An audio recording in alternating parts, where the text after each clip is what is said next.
Yeah, and normally you do like some ice cubes and see if they can like slowly sip those. Probably do some pudding because it's a little thicker.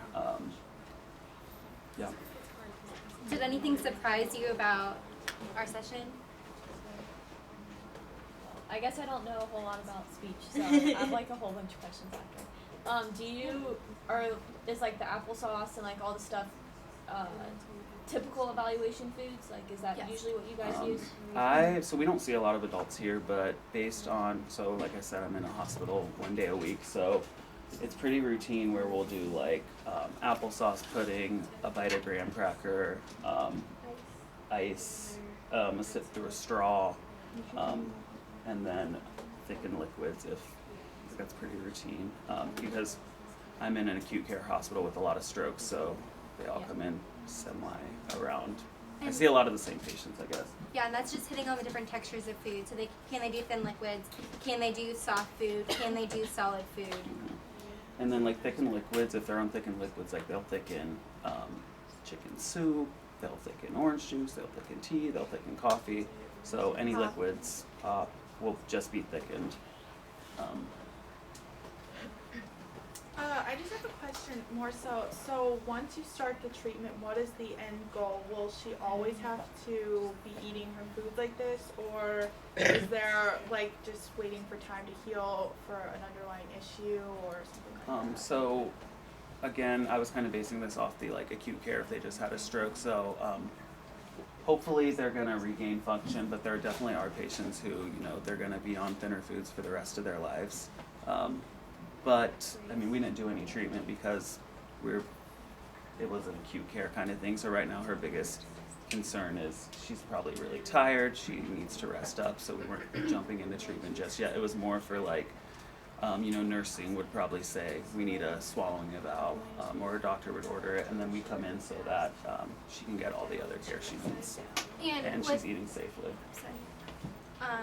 With treatment, we would also hope to be able to strengthen the muscles so she is able to swallow safely. So we would do kind of like what Tyler was doing of the tongue back and forth, things like that to help her strengthen the Strengthen mouth. her like pharyngeal muscles. So just like they're pretty easy exercises. One we call like the mad monkey, where you're kind of just doing E. A little harder than that, but they're pretty simple. Or like sticking your tongue out of your mouth and swallowing. Those are gonna strengthen your pharyngeal muscles. But and that's also one of the reasons why we touched on the oral peripheral. So when we were trying to look in the mouth to make sure that I had all of that range of motion, because if there was a problem with that, then that would have to be touched on too, and we could do strengthening for that, because you use your tongue a lot when you form a bolus in your mouth and you swallow. Or we could find a technique that helps them able to swallow easier. So one's like having a sip of water, then putting your chin down, and then swallowing. looking for like symmetry in her mouth, and she might have like one-sided weakness that's going to affect her swallowing. So that was kind of like the beginning step. That was obviously pretty quick too. Yeah. But So when you're doing the testing with the different foods, are you just looking for a cough, or what happens if the patient can't swallow it, doesn't pass the test? Like, do they start choking, or? I mean, I've definitely gone into rooms where they like can't chew or swallow.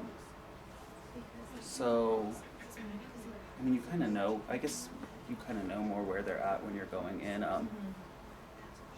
That's why you do the oral motor and see if they can kind of do it. But you're not gonna put like applesauce in their mouth if they can't swallow. There's patients who like can't have liquid by mouth at all, so you're not gonna do the graham cracker and you're not gonna do the applesauce. You would just kind of see where they are with the thickened liquid and see how they're doing.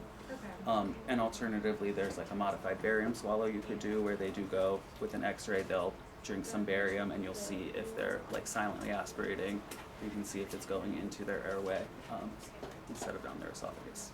So would you guys order that test, or how does that work? Like, would you recommend that they do that, or We'd is that recommend the test. Yeah, And we then recommend it, but it's kind of like a PT situation. You say, look, consistent with this, these are the things I observed, but it would be a doctor who would Okay. who would Sorry, prescribe that. I just have a question. you guys learn anything about tube feeding formulas? If you notice that someone isn't able to swallow foods, are you guys qualified to do that, or would you just call a dietitian? We see people who tube feed. I haven't yet. I know we do some stuff with it, but at the hospital we do work a lot with dietitians. So like if they are tube feeding, like we don't do any of the like calories or anything like that. We'll like that's when we come to you. We've done orders for that where we've gone in and someone was having trouble swallowing and we were like, you're losing weight, so we're gonna talk to the nutritionist and they're gonna explain like what you need to do in order to prevent the tube feeding. But we talk a little bit about it, give them basics, but that's like more your domain. Actually, in a hospital setting, the tube feeding is like a specific team with a dietitian administers. So it's actually more the pharmacist who is like really handling. I guess something, you know, the step before the tube, we would recommend to use, like if you can get your calories before they need the tube. But I guess if they're not swallowing, like they can't swallow, you're gonna have to get to that tube feeding sooner rather than later. And if you're trying to transition back to food after a tube feeding is started, then sometimes we can do some stimulation, kind of like PT was talking about the exercises. We can work on strengthening as well, stimulation with vibrating. There's all sorts of fun little tools that we can use to stimulate.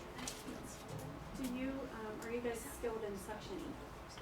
I have suctioned at the hospital, yeah. See that being very important. Yeah, And definitely. then also, for years, I've been giving thickened liquids. Who sets the consistency? At the hospital, we do, but physicians can as well. So if they totally disagree, they have the final say. But from my experience, the physicians listen to SLP for the most part. I mean, they respect our opinion.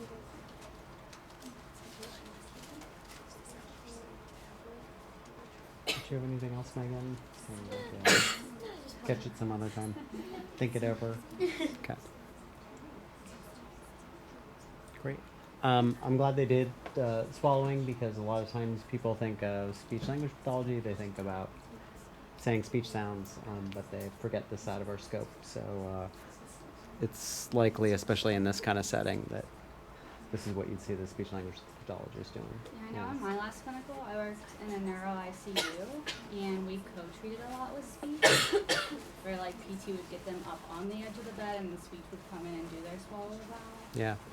Yeah, we definitely at the hospital collaborate with PT of like posture and sitting up, and like if they are more medically fragile, like we're gonna come to you and say, are they okay to sit up? And I know we've done that for a few patients, but not so much at the same time, more of consulting.